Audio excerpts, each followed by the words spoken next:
Seigneur Dieu Père, on veut te demander une bénédiction particulièrement spéciale ce matin. De mettre ta main bénissante sur nous. Afin que ton esprit nous dirige.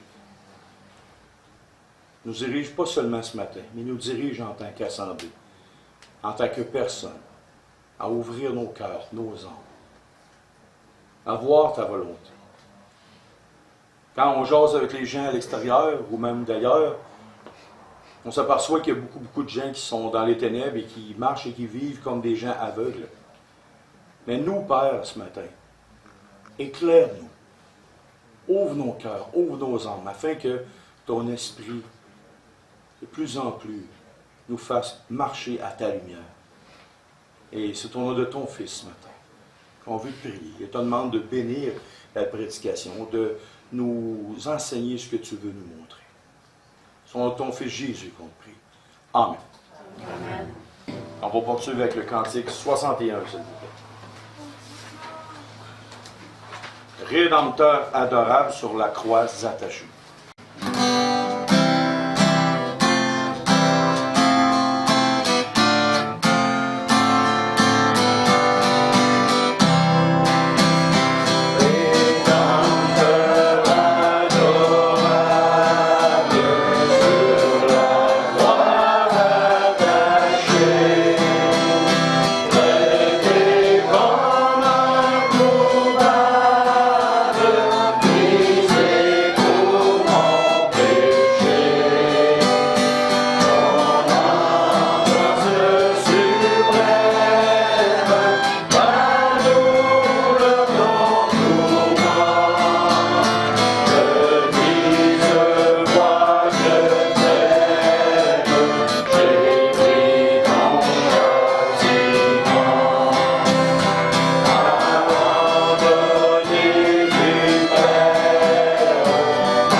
Nous allons poursuivre notre étude dans le psaume 72 concernant Christ. Comme vous le savez, on alterne dans l'enseignement une fois dans Romains et une fois dans l'Ancien Testament. On va tourner au psaume. OK? 72. OK, c'est bon, écoutez. Le psaume 72, s'il vous plaît.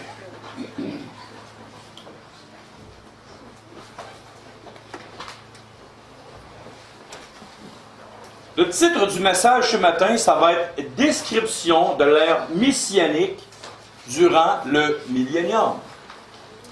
Souvent, comme moi, depuis que je suis jeune chrétien, depuis l'âge de 16 ans, j'ai entendu toutes sortes de choses sur le Milan de paix.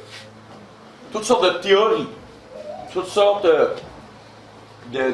j'en ai entendu des farfelus. J'ai entendu à peu près, je ne sais pas qu'est-ce qui va se passer. Il y a beaucoup de situations dans le Milan de paix que les gens ne connaissent pas. Et pourtant, la Bible parle souvent du Milan de paix. À combien de reprises le Milan de paix est mentionné dans l'Ancien Testament? Plusieurs fois. Dans le Nouveau Testament, combien de reprises cette affirmation-là est nommée? Une fois? Non, une fois. Le Milan de paix. C'est dans l'Apocalypse. Et là, ce matin, on veut apprendre de la personne du Seigneur Jésus.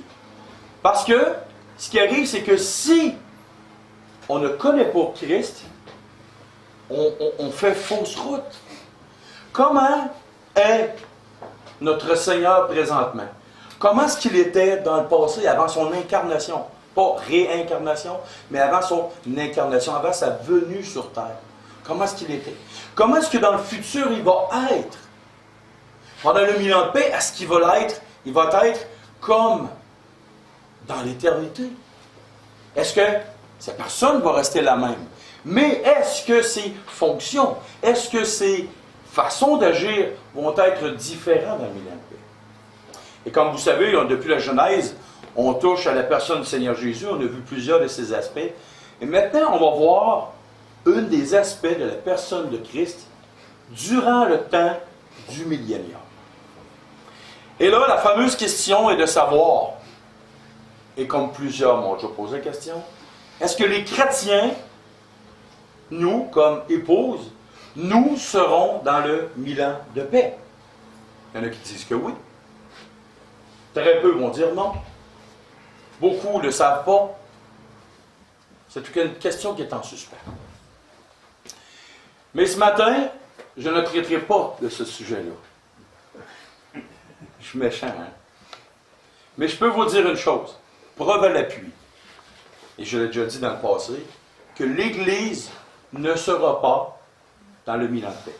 Et là, j'en entends dans le tête qui disent « Ah, il n'y a pas raison.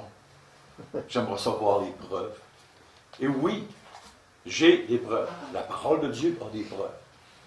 Et pour moi, chaque mot est important dans la parole. Chaque chose est importante. Mais là, ce matin, on n'est pas venu s'entretenir de nous-mêmes, si oui ou non, nous serons dans le Milan de paix. Nous sommes venus nous entretenir de la personne de Christ et comment lui, il sera dans le Milan de paix. Mais je vous promets une chose,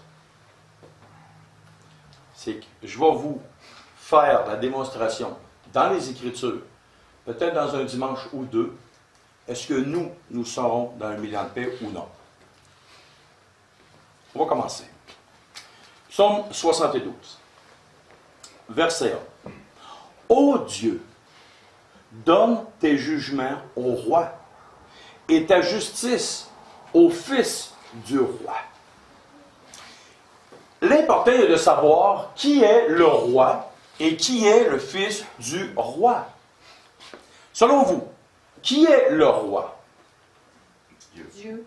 OK, on part sur une bonne base. Mais qui est aussi le roi? Et ta justice au fils du roi. Jésus. Oui. Le fils du roi, il n'y a pas de doute là-dessus, c'est Christ. Et nous avons des passages dans le Nouveau Testament qui nous enseignent ces choses-là. Ici, si vous regardez au psaume 2, versets 4 et 8, tournons au psaume 2, versets 4 et 8. On va partir sur de bonnes bases pour commencer. Psaume chapitre 2, versets 4 à 8. Celui qui siège dans les cieux rit. Le Seigneur se moque d'eux. Puis il leur parle dans sa colère. Il les épouvante dans sa fureur. C'est moi qui ai oint mon roi. Sur Sion, ma montagne sainte, je publierai le décret. L'Éternel m'a dit, tu es mon fils. Je t'ai engendré aujourd'hui. Demande-moi et je te donnerai les nations pour héritage, les extrémités de la terre pour possession. OK. Ici, l'Éternel Dieu, qu'est-ce qu'il a fait? C'est une prophétie concernant Christ. Et qu'il a dit, voici mon fils, c'est lui qui est mon roi. Et à un autre endroit, Christ dit quoi à un certain homme qui pensait avoir du pouvoir? Oui, je suis roi. Et la référence, c'est dans Jean chapitre 18, versets 33 à 37. Il dit, oui, je suis roi. Mon royaume n'est pas de ce monde. Si mon royaume avait été de ce monde, qu'est-ce qui aurait arrivé? J'aurais commandé et des milliards d'anges seraient venus et auraient combattu pour moi. Puis il a demandé, es-tu roi? Il dit, oui, je suis roi. Donc, Christ est roi. Mais là, on a un petit problème. Tournons dans Psaume chapitre 10, verset 16. Psaume chapitre 10, verset 16. L'Éternel est roi à toujours et à perpétuité. Oh! Là, on a un problème. On a un siège, puis il y a 2 rois dessus. Si je suis un personnage qui ne croit pas à la divinité de Christ, je suis cuit. Parce que c'est marqué que l'Éternel Dieu est roi et à perpétuité. Mais c'est marqué aussi que Christ est roi.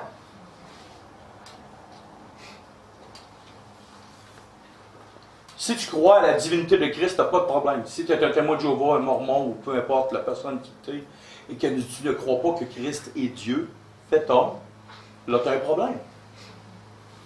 OK, maintenant, en réalité, il n'y a pas 2 rois, il y a un seul et unique roi. Si on regarde dans Timothée, c'est marqué Dieu a été manifesté en chair. Il n'y a pas 2 rois. Il y a un seul et unique roi. Et pour comprendre la divinité de Christ ou la Trinité, prenez un verre d'eau, un verre de vapeur et un verre de glace. 3 choses distinctes, mais c'est la même matière, la même chose. H2O. Tout ce qui est dans le Père, tout ce qui est dans le Fils, tout ce qui est en Christ, tout ce qui est au Saint-Esprit, si tu les prends, c'est une chose. Mais si, par fonction différente, ils ont des fonctions différentes. Mais ils sont la même et unique personne. Si tu prends l'eau, de la glace, de la vapeur, tu mélanges ça fait de l'eau. Si tu prends et tu sépares, tu fais de la vapeur, tu fais de la glace et tu restes de l'eau. Mystère incompréhensible. Mais qui peut tout comprendre sur la terre? Impossible. Donc, ici, c'est marqué, ô Dieu, donne tes jugements au roi et ta justice au fils du roi.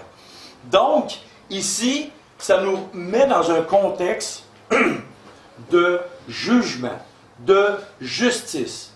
Ce psaume-là est pour un contexte particulier et un contexte juste avant et au début du millénium. Que va-t-il se passer? Verset 2. Il jugera ton peuple avec justice et tes malheureux avec équité. Et dans ce temps-là, que va-t-il se passer? Comment Christ va-t-il juger le peuple avec justice et les malheureux avec équité? Pour avoir un bon aperçu de ce qui va se passer, on va tourner dans Ésaïe chapitre 4, versets 2 à 6. On va commencer notre étude en profondeur. Qu'est-ce que notre Sauveur durant le millénium, à quoi ressemblera-t-il? Qu'est-ce qu'il fera? En ce temps-là, le germe de l'Éternel aura de la magnificence et de la gloire. Et le fruit du pays aura de l'éclat et de la beauté, pour les réchappés d'Israël. Et le reste de Sion, les restes de Jérusalem seront appelés saints.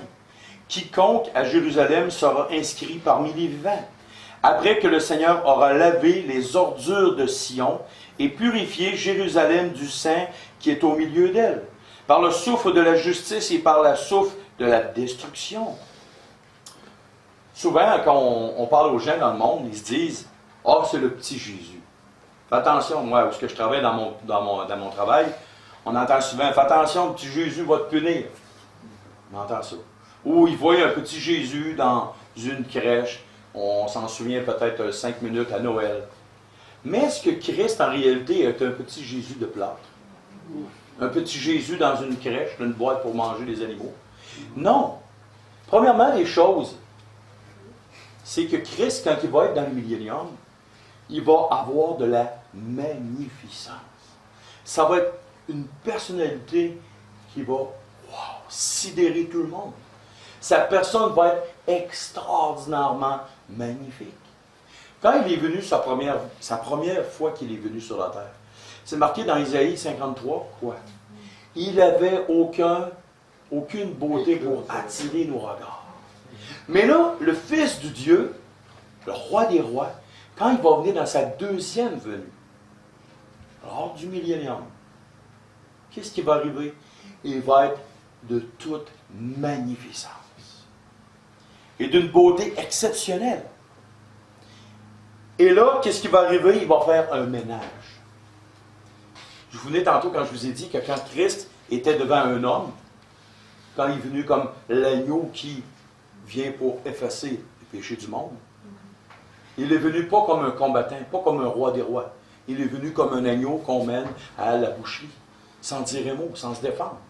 Mais là, Christ, à ce moment-là, à Jérusalem, comme partout sur la surface de la terre, et on va le voir, il va faire, mais tout qu'un ménage. Vous vous souvenez des fois quand vous avez une entreprise, qu'un boss décide un matin, il se lève, puis il dit, là c'est un matin que ça se passe, je m'attends à faire un ménage. Et là, il rentre dans son entreprise. Il dit, toi, puis toi, vous êtes tous dehors, des problèmes, on en veut. Puis là, il part, puis il fait un ménage. Mais avec Christ, ça va être la même chose. Et on va voir dans le psaume 72 tous les genres de choses qu'il va faire. Verset 3, 4. Les montagnes porteront la paix pour le peuple, et les collines aussi par l'effet de ta justice. Il fera droit aux malheureux du peuple, il sauvera les enfants du peuple, et il écrasera l'oppresseur. On va tourner dans Ésaïe chapitre 65, versets 9 et 10. Et Ésaïe nous révèle beaucoup de choses sur la personne de Christ. Et là, nous avons dit dans le psaume 72, « Les montagnes porteront la paix pour le peuple, et les collines aussi par l'effet de ta justice. » Et si on regarde le psaume 65, versets 9 et 10, « Je ferai sortir de Jacob une postérité, » ça veut dire Jacob, c'est la nation d'Israël, « une postérité, et de Juda un héritier de mes montagnes. Mes élus posséderont le pays, et mes serviteurs y habiteront. Le Saron servira de pâturage au menu bétail, et la vallée d'Accor servira de gîte au gros bétail, pour mon peuple qui m'aura cherché. » Est-ce que l'Église était mentionnée dans l'Ancien Testament? Est-ce que les croyants du Nouveau Testament, nous, son épouse, on était mentionnés dans l'Ancien Testament? Pas du tout. L'Église n'existait pas. C'est un mystère caché que l'Église. Donc, qui est le peuple à qui Dieu s'adresse dans ce texte-là? Comme dans l'Ancien Testament? Vous n'avez pas le choix. Si ce n'est pas l'Assemblée, c'est Israël. C'est les Juifs. Donc, à un moment donné, en Israël, et Christ est venu premièrement pour qui?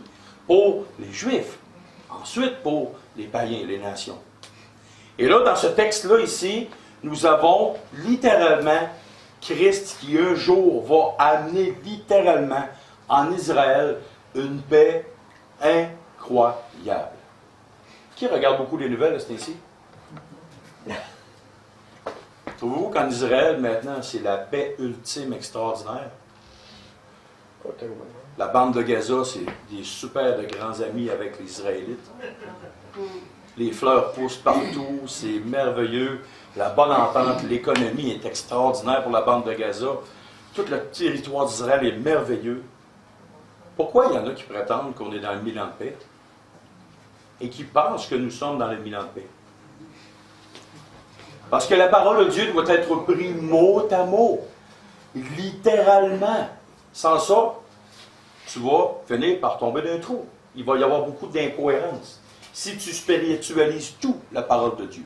Il faut que la parole de Dieu soit vraiment prise mot pour mot. Et quand que Christ va revenir, c'est textuellement, mot pour mot, que tout ce qui va y arriver. Et c'est ça qui est important aussi de revenir. OK, maintenant, verset 5. 6, 7 et 8. On te craindra, et là c'est important ce qui s'en vient. On te craindra tant que subsistera le soleil, tant que paraîtra la lune, de génération en génération. Il sera comme une pluie qui tombe sur un terrain fauché, comme des ondées qui arrosent la campagne, et en ces jours, le juste fleurira, et la paix sera grande jusqu'à ce qu'il n'y ait plus de lune. Tournons dans Apocalypse chapitre 21, verset 23, s'il vous plaît. La ville n'a besoin ni du soleil, ni de la lune pour l'éclairer, car la gloire de Dieu l'éclaire et l'agneau et son flambeau.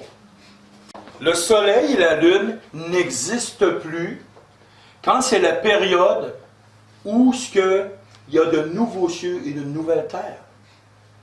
Tout est disparu. Tout est reconstruit.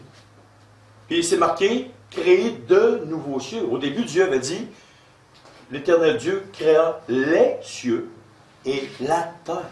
Pas le ciel et la terre. Les cieux. C'est l'atmosphérique, ciel ou les étoiles, et le ciel, le troisième ciel. Et dans l'état éternel où l'Église sera, il n'y aura plus de soleil ni de lune. Mais l'Éternel Dieu va éclairer toute la terre de sa gloire, de sa puissance, de sa splendeur. Mais là, ici, dans le texte du psaume 72, c'est marqué, « On te craindra tant que subsistera le soleil, tant que paraîtra la lune, de génération en génération. » Et pourquoi? Est-ce que c'est une crainte, comme nous, c'est marqué dans le proverbe, le commencement de la science, c'est la crainte de l'Éternel. Et là, est-ce que ça sera une crainte respectueuse de Dieu? Ou une crainte terrible que si les gens qui sont là commettent une action, vont recevoir un jugement direct pour leurs actions immédiates. Parce que dans l'époque du millénium, il y a plein de textes qu'on pourra voir dans l'Ancien Testament. C'est que dans l'époque du millénium, celui qui va pécher là, va recevoir sa sentence là, d'un coup. Et on va voir un texte qui va en parler tantôt. Mais c'est marqué à plein de places. C'est que dans l'époque du millénium, les gens qui vont être là, il y en a qui vont vouloir se rebeller, mais qui vont garder ça secret pour eux. Aussitôt qu'il y aura un acte ouvert contre Christ et son royaume et sa royauté, ou sa personne, un acte, immédiatement, le retranchement va se faire.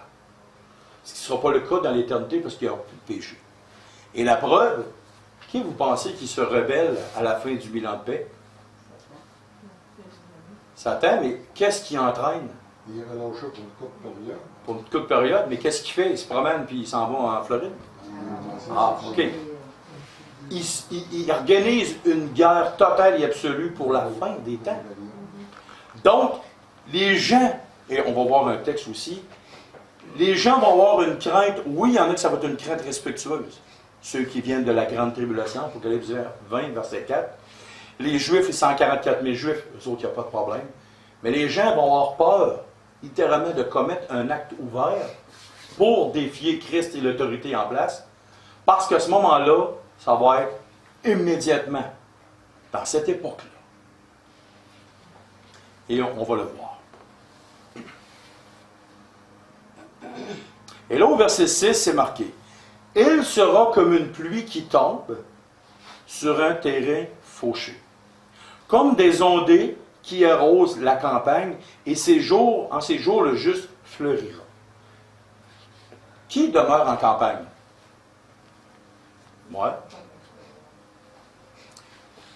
Qui demeure en ville? OK. Pour ceux qui restent en campagne, ou peut-être que ceux en ville qui ont remarqué ça, quand il tombe une bonne pluie, en arrière de chez nous, j'ai 1 kilomètre de champ, et j'ai regardé ça avec les époques, les années. Quand il tombe une bonne pluie, et des gros éclairs et du tonnerre, Les champs, peut-être une journée après, ça pousse d'un coup. Là, tu te dis, comment ça? Qu'est-ce qui se passe? C'est quoi le phénomène? Comment ça? Voyons, me semble, moi, si j'arrose une plante, ça fait pas dans le salon chez nous. Mais qu'est-ce qui se passe à ce moment-là? À un moment donné, je lisais ce texte-là, mais je dis, bon, OK, une pluie qui tombe, comme des ondées, et le juste fleurira. Je lisais ce texte-là, mais un jour, Suzanne m'est arrivé, il n'y a pas si longtemps, que les scientifiques ont découvert que quand il y a un éclair, le flux électromagnétique fait quelque chose d'incroyable et fait pousser les plantes d'un coup. Et s'il n'y avait pas de tonnerre et d'éclair, qu'est-ce qui arriverait? Ça pousserait à peu près pas. Donc la pluie tombe pour donner quelque chose dans le sol, et en même temps, il y a un flux électromécanique. C'est comme si l'eau poussait, puis l'électromécanique tirait en plus. Magnétique, excusez, pas électromécanique, ça c'est dans une usine. Électromagnétique, c'est comme si la pluie poussait, puis c'est comme si le flux électromagnétique tirait sur les plantes. Et là, tu vois, tout fleurit, tout pousse. Et c'est un phénomène qui est naturel dans la nature. J'ai remarqué ça, je ne comprenais pas pourquoi.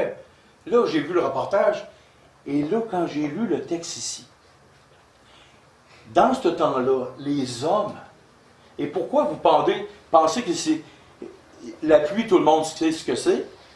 Une ondée, savez-vous c'est quoi? C'est pas la pluie. La Bible ne se répète pas 25 fois. Mais une ondée, j'ai cherché, c'est un flux électromagnétique. Donc, le texte dit ici, il sera comme une pluie. Ça veut dire que Christ, quand il va être dans le millénium, il va être semblable à ce que c'est bénéfique pour les plantes, une pluie qui tombe, littéralement. Et là, ça va être comme une ondée. Et ensuite, les gens vont fleurir.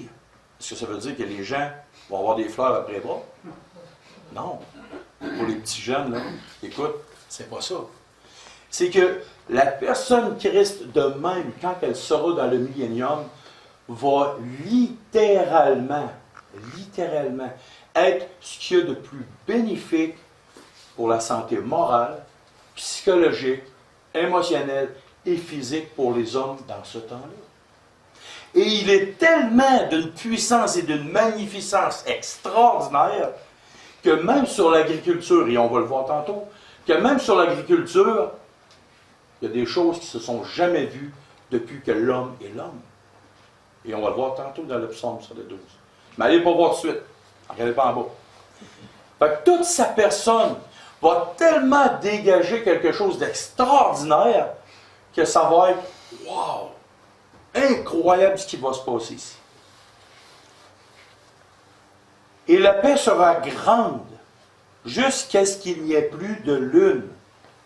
Il dominera d'une mer à l'autre et du fleuve aux extrémités de la terre. Là, les gens disent, « Ah, mais le psaume qui est là, ça s'adresse à Salomon. » Salomon, as-tu déjà régné sur les extrémités de la terre au complet? Pas du tout. Donc, ça ne peut pas s'adresser à Salomon.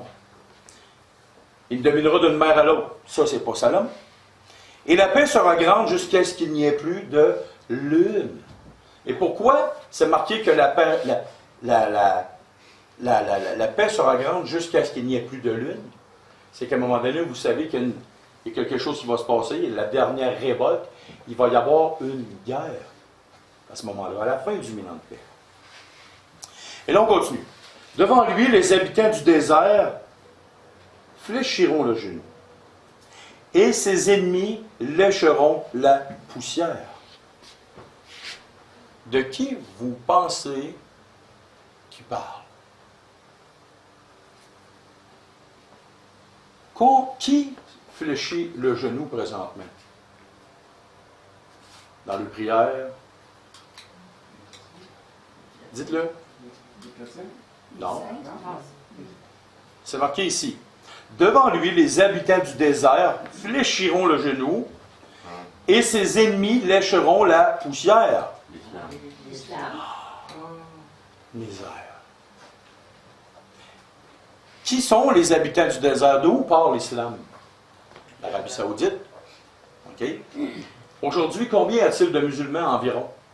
Ils sont en expansion de plus en plus. Couple de milliards. 1,quelques milliards sont en train de dépasser toute forme de christianisme, toute branche de christianisme, et de plus en plus, ils prennent de l'expansion. Et aujourd'hui, demandez à n'importe quel musulman honnête, est-ce que Christ a une valeur profonde pour vous? Ah, on va le respecter comme un prophète. Mais Mahomet, par exemple, lui, il est pas mal meilleur que Christ. Pas mal meilleur que Christ. Je ne partirai pas un débat là-dessus, parce qu'on va passer à la TV, comme on va dire.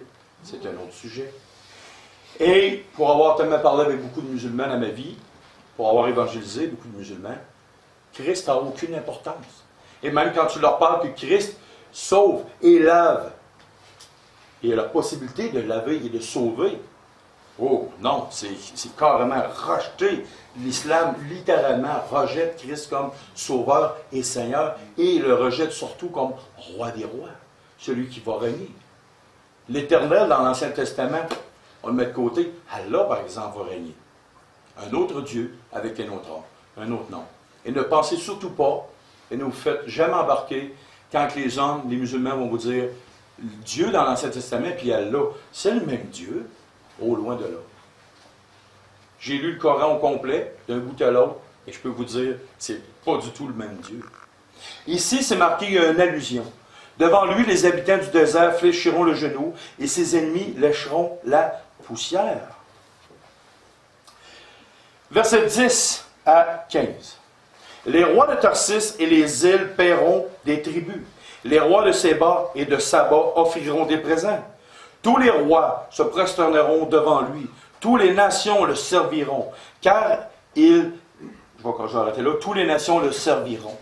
À ce moment-là, vous vous souvenez du temps de Salomon, tous les hommes, les pays connus, amenaient des ressources financières et humaines, de matériel, toutes sortes de matériel. Ils amenaient ça à Salomon. Et il était, comme on peut dire, un type, une représentation de Christ dans le futur. Et à ce moment-là, tous les hommes de la terre entière présents à ce moment-là vont amener toutes sortes de choses à Jérusalem. Parce qu'il est le roi des rois. Et personne ne va pouvoir contester son autorité. Tous les pays riches, tous les hommes, tous les rois de la terre vont se soumettre à lui. Et si on retourne au psaume 2, qu'est-ce que ça dit? Et maintenant, roi avec un S, et maintenant, roi, conduisez-vous avec sagesse. Juge de la terre, recevez instruction. Servez l'Éternel avec crainte, et réjouissez-vous avec tremblement. Baisez le Fils de peur qu'il ne s'irrite, et que vous ne périssiez dans votre voie, car sa colère est prompte à s'enflammer. Heureux tous ceux qui se confient en lui. Pourquoi le psaume 2 donne un avertissement extrême au roi de la terre dans son époque, dans cette époque-là? Parce que sa colère est prompte à s'enflammer. Dans l'état éternel, Christ, Dieu, n'aura pas besoin de s'enflammer. Dans l'époque de la grâce, c'est pas l'attitude et le cœur de Christ. Quand il était sur terre, il a juste dit un mot. 600 hommes sont tombés comme morts à terre. Mais quand il va être dans l'époque du millénium, à ce moment-là, la moindre petite rébellion d'un homme, d'un roi, pensant être plus fin et plus fort que Christ, ça va être instantané. Continue, verset 12. Car il délivrera le pauvre qui crie, et le malheureux qui n'a point d'aide. Il aura pitié du misérable et de l'indigent. Il sauvera la vie des pauvres. Il les affranchira de l'oppression et de la violence. Et leur sang aura du prix à ses yeux. Ils vivront et lui donneront de l'or de Séba. Ils prieront pour lui sans cesse. Ils le béniront chaque jour. Est-ce que dans l'état éternel, nous aurons à prier? Pas nous, on ne priera pas. Mais les enfants de Dieu, ceux qui s'appartiennent à Dieu dans l'état éternel, prieront pas pour Christ. Mais dans l'état du millénium, ceux qui vont avoir été oppressés dans la période des 7 années de tribulation, eux vont avoir été libérés. Et leurs conditions. Aujourd'hui, vous remarquez qu'on s'en va dans le monde et on essaye de donner beaucoup. On donne en Afrique, on donne à ci, on donne à ça, on donne là, à gauche, à droite. La famine, est-ce qu'elle est réglée? Est-ce que les pauvres deviennent tous riches? Est-ce que tout le monde a une job, un travail, puis tout est merveilleux? Avoir remarqué le texte, si c'est marqué, « Il délivrera le pauvre qui crie, et le malheureux qui n'a point d'aide. Il aura pitié du misérable et de l'indigent, et il sauvera la vie des pauvres. » Et là, c'est marqué, verset 15, « Ils vivront et lui donneront de l'or de ses bas. » Un pauvre qui crie, qui a besoin d'aide, il servira d'abord, c'est marqué qu'il donne de l'or. Oh! Ça veut dire que la situation économique de tout être humain sur Terre va être wow! La condition économique, aujourd'hui, si on regarde dans le monde entier, si on a une maison, on est dans 10% de chanceux. Si on mange 3 repas par jour, on a les 10% de chanceux. Mais dans ce temps-là, ça ne sera pas ça. Parce que Christ va arriver et ça va être extraordinaire. Les hommes sur Terre pensent, ah, si on fait ça, on va amener la paix dans une place. Moi, ça me faisait rire un jour quand j'ai entendu Donald Trump. Moi, je vais amener la paix en Israël. Moi, entre les musulmans et les juifs, je vais amener la paix. Bonne chance. Il y en a un qui va régler les problèmes, c'est Christ. Jamais un homme va régler la paix, les situations économiques sur Terre, la nourriture, ces choses-là. Jamais. Mais Christ, quand lui, il sera dans l'état éternel. À ce moment-là, toute la condition humaine sur Terre que nous vivons présentement, va disparaître et va être des milliers de fois améliorée. Et là, au verset 16, quand je vous dis que même l'agriculture, ça va être spécial. Qui reste en campagne? Moi. Il y en a beaucoup qui restent en ville. Mais là, imaginez 30 secondes. Verset 16. Les blés abonderont dans le pays, au sommet des montagnes, et leurs épis s'agiteront comme les arbres du Liban. Hey, ça, c'est pas Miracle Grow qui va faire ça. Hein? Quand tu mets de l'engrais dans ton jardin, là, ça pousse. Ça ne marche pas si tu vas planter du blé ou de l'agriculture au-dessus des sommets des montagnes. Mais là, dites-vous une chose. Quand Christ va venir, là, je ne vous ai pas dit que sur l'Everest, il va y avoir du blé, OK? C'est pas ça que j'ai dit, là. OK, on s'entend. La neige va en avoir encore sur la terre. Mais ce que ça veut dire, c'est que c'est littéralement que l'agriculture, c'est marqué ici, et leurs épis s'agiteront comme les arbres du Liban. C'est quoi un arbre du Liban? C'est quoi l'arbre du Liban? Ah, le cèdre. Je pensais que quelqu'un qui allait me dire du lichen. OK? Non, c'est pas ça. Du lichen, c'est dans le nord du Canada. C'est pas gros, c'est grand de même. C'est à peu près pas de la végétation. Ça en est, mais à peu près pas. Mais les arbres du Liban, c'est des cèdres. C'est immense. Et même sur leur drapeau, c'est un cèdre qui est là. Et là, ce qui nous démontre par là, le texte, c'est que littéralement, l'agriculture, tout ce qui va être, aujourd'hui, il y en a qui font des jardins ici? Combien de fois que ça vous arrive de mettre des semences, puis ça pousse en orgueil, ça pousse tout croche, des petites carottes à peu près longues de même, puis là, ça te prend toujours de quoi? Aussitôt que tu arrives avec une semence non modifiée, oh, là, ça fait quelque chose de beau, tu sais, ça fait quelque chose, un bon légume. Mais voyez-vous qu'il y aura, l'agriculture va prendre son expansion épouvantable dans le 1000 ans de paix. Et tout le monde va manger à sa faim. Il n'y a plus personne qui va être extrêmement pauvre. Et, on continue, les hommes fleuriront dans les villes comme l'herbe de la terre. C'est qu'il y aura, et moi ils me font rire dans ce temps-là quand ils disent « Ah, la terre ne peut pas suffire à nourrir tout le monde sur la terre. Il faudrait qu'il arrive une guerre. C'est normal qu'il y ait beaucoup de monde qui creve de faim parce que nous, les bien portants, il faut en avoir encore plus pour nous. » Ils me font rire avec cette pensée-là. Pourquoi? Les hommes fleuriront dans les villes comme l'herbe de la terre. Combien y a-t-il d'herbes sur terre? Combien de grains de foin, d'herbe y a-t-il sur terre? Bonne chance si tu veux les compter. Là, le monde, il panique parce qu'on est 8 milliards de personnes sur Terre. 7 ou 8, peu importe. Le monde panique. Pensez-vous que quand Dieu a créé la terre et le ciel, puis il a dit, allez, remplissez et multipliez-vous, pensez-vous que Dieu a manqué son coup et dit, hey, il y aura vraiment cette place? Voyons donc, que c'est ça cette histoire-là? Il y a de la place en masse. Il y a de la place en masse. Quand Dieu dit, malheur à ceux qui amassent maison sur maison, parce que Dieu ne voulait pas qu'il y ait des méga grosses villes, parce qu'il savait qu'il allait avoir des problèmes. Mais Dieu a dit aux hommes, allez remplissez, multipliez, remplissez la terre.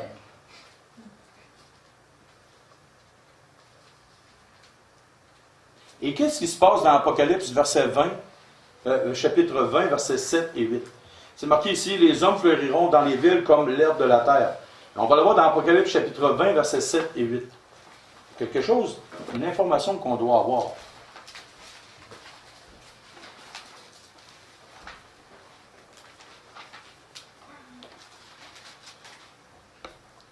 Quand les 1000 ans seront accomplis, Satan sera relâché de sa prison et il sortira pour séduire les nations qui sont aux quatre coins de la terre, Gog et Magog, afin de les rassembler pour la guerre. Leur nombre est de seulement 8 milliards car il manque de nourriture sur la terre. Afin de les rassembler pour la guerre, leur nombre est comme le sable de la mer. Bon. Va-t-il manquer de place un jour sur la terre? Non. Les hommes, dans l'époque du millénium, vous avez eu 2 preuves ici, c'est marqué. Les hommes fleuriront dans les villes comme l'herbe de la terre. À la fin du 1000 ans de paix, c'est marqué que le monde sur la terre, c'est aussi nombreux que le sable de la mer. Il n'en manquera jamais de place sur terre. Dieu a prévu son coup. Et si on continue, verset 17. Son nom subsistera toujours aussi longtemps que le soleil, son nom se perpétuera. Par lui, on se bénira mutuellement et toutes les nations le diront heureux. Dans l'état éternel, il y a aussi des nations qui vont venir. Mais ça sera des nations qui appartiennent au peuple de Dieu.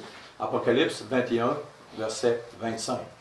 Les rois de la terre viendront et toutes les nations viendront porter les trésors à Jérusalem.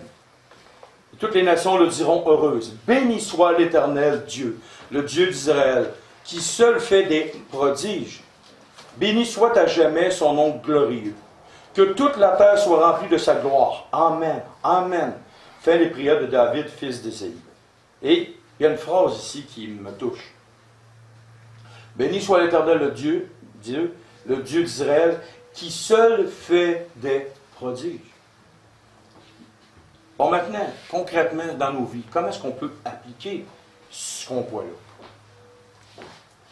On regarde dans le monde, on sait une chose, c'est que l'être humain ne pourra, jamais, au grand jamais, régler les problèmes de l'humanité. Il est impossible.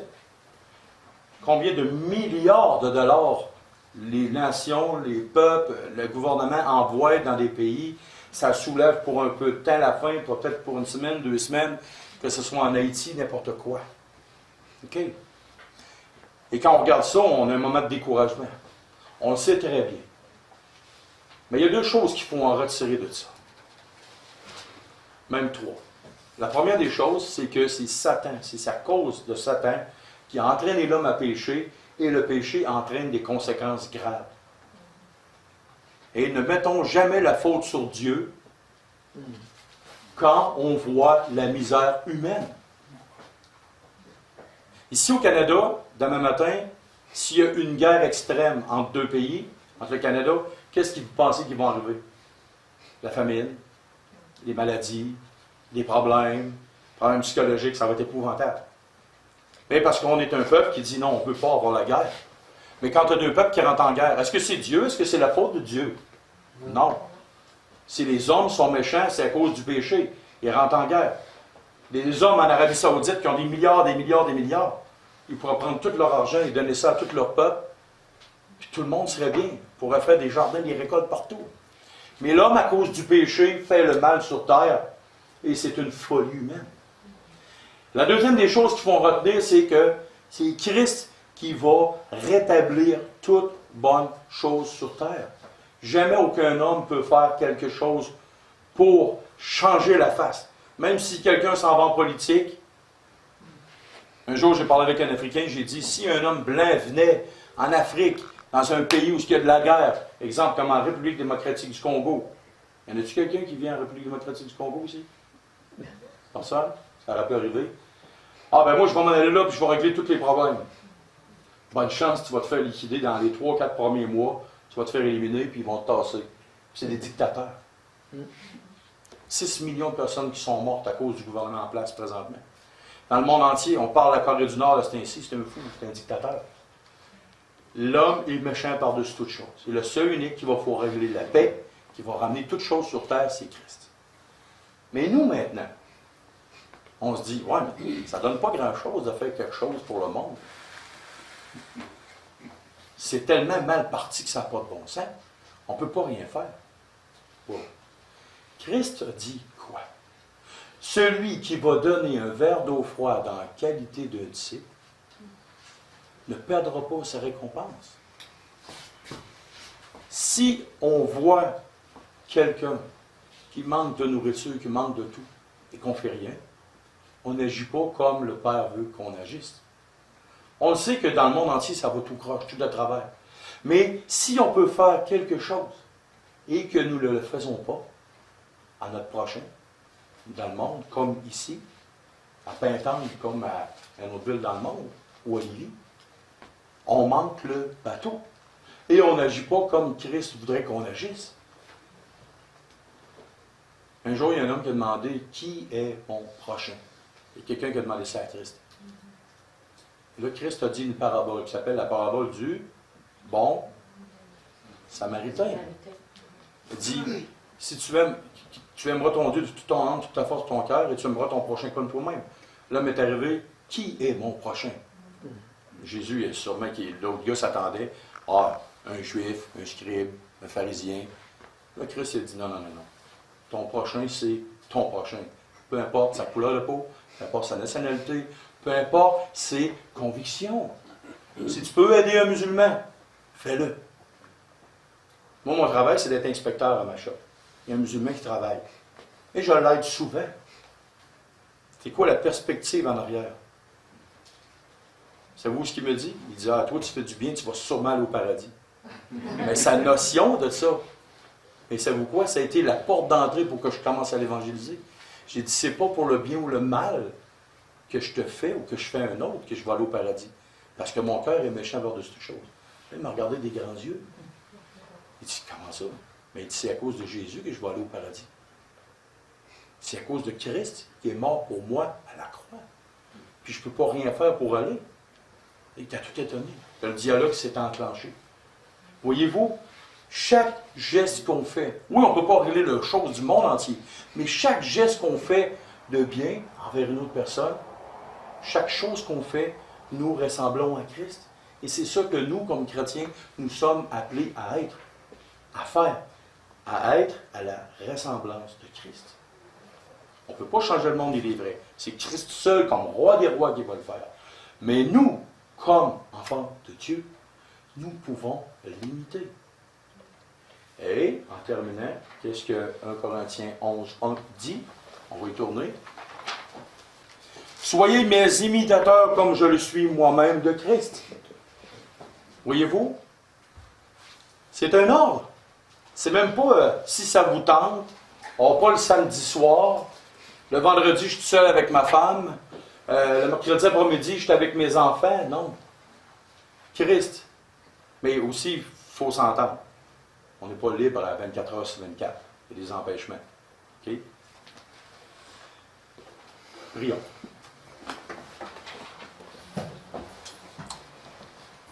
Seigneur Dieu et Père, merci de réconforter notre cœur. Parce que souvent, comme chrétiens, on marche par la vue. On peut être inquiet de la situation dans le monde. on peut voir que tout marche croche. Tout est de travers. Mais ce matin, avec ce psaume, on a une chose qui nous vient à l'idée, qui nous met dans le cœur. C'est que tu es au contrôle de toutes choses. Et qu'en temps voulu, dans ton temps, Père, tu vas rétablir toutes choses sur la terre. Tu vas littéralement régler tout par Christ quand il viendra. Et il établira son royaume messianique sur 1000 ans sur la terre. Alors, donne-nous de ne pas être inquiets de ce qui va se passer. Mais donne-nous de plus en plus à te ressembler. Ressembler à ton Fils. Conduis-nous sur un terrain de non-inquiétude. Conduis-nous aussi, Père, sur un terrain qui nous porte à imiter Christ de plus en plus. Pour la deuxième chose, Père, je vais te prier pour les offrandes, afin que littéralement, ces argents qui vont être donnés, qui vont être mis dans la poche, puissent littéralement, vraiment être pour ta gloire, afin que ton œuvre ici à Lévis puisse avancer. Et ton œuvre à Haïti aussi puisse continuer à avancer pour les enfants là-bas. Et c'est au nom de ton Fils, le Seigneur Jésus, qu'on prie. Amen. Amen.